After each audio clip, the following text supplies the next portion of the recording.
Well, we've three major projects that we're working on now at the minute.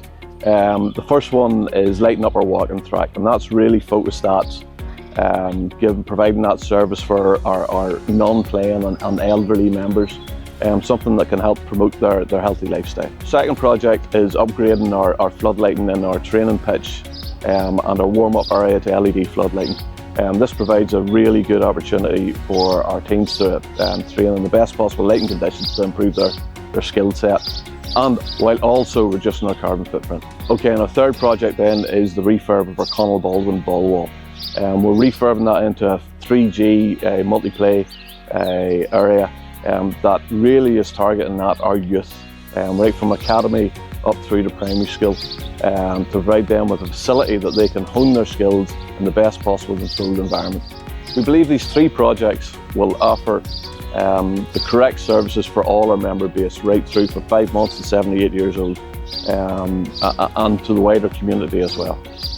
Well, I feel that it's going to be a safe space for everyone to go to, especially the walking area is going to be a safe space to take people off the roads.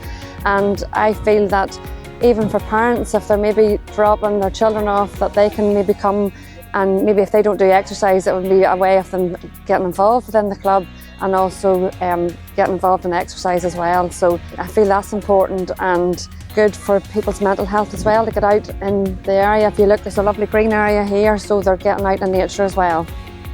Well, the first main construction phase of the development was try and extend the ball wall to make it into the size that was suitable for the 3G pitch. It was probably one of the most challenging things, because at the time we had to do it in the winter time, and getting access to the area where we had to work was one of the challenging things we had to do at the time. But yeah, we got that sorted and we got the wall done.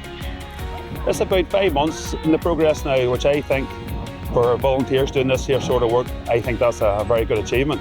Yeah, 5 months, and within the next couple of weeks that should be the job completed, and hopefully get kids into play. A lot of the work, and most of the work, came from the volunteers from the club, and you know what I mean, and only for them.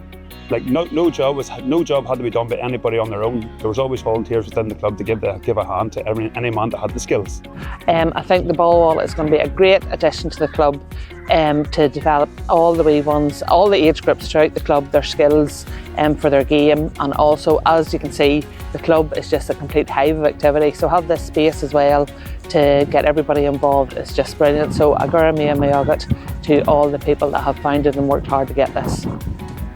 Over the last number of years, as the membership numbers have increased here, we've introduced new codes within ladies football, within hurling, as well as their traditional Gaelic football and camogie teams. So we've about 28 to 30 teams here, and as a result of that, we've more and more members every year, and as we have to introduce new facilities, so we're looking for people to come on board.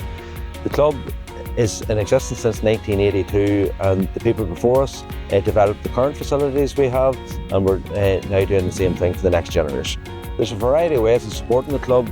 Financially, you can come in, you can make donations directly with the club. You can support us through Club Funder or through PayPal. So we've set up a campaign, Light Up and Riocht, and people have already supported us through the gold sponsorship of £3,000, and they've come on board through that mechanism. And there's also the opportunity of silver sponsorship, or there's opportunities for individuals. As I said, we can accept payments through the likes of PayPal, Club Funder, or directly within the club. There's many different reasons for clubs to come and support us. One, because you're helping develop the facilities that we have here within the local area, but we can also then reward businesses or individuals with the likes of sponsorship boardings that you'll see around the pitch here, as well as advertising on the likes of our social media and also on our website. Yeah, look, so far we've had many different businesses. We've, for instance, 11 gold sponsors already on board. We have a number of silver sponsors already lined up, and there's individuals who've come in and supported the project. So we're probably halfway there within the funding, and I'd just like to thank those companies and individuals for coming on board, for sponsoring and supporting the club, helping us to develop the next facilities for the next generation, and hopefully a lot more families and individuals and businesses will come on board over the next number of weeks to make sure that we can finish this project and provide for the next generation, as the people who have before us have provided for us.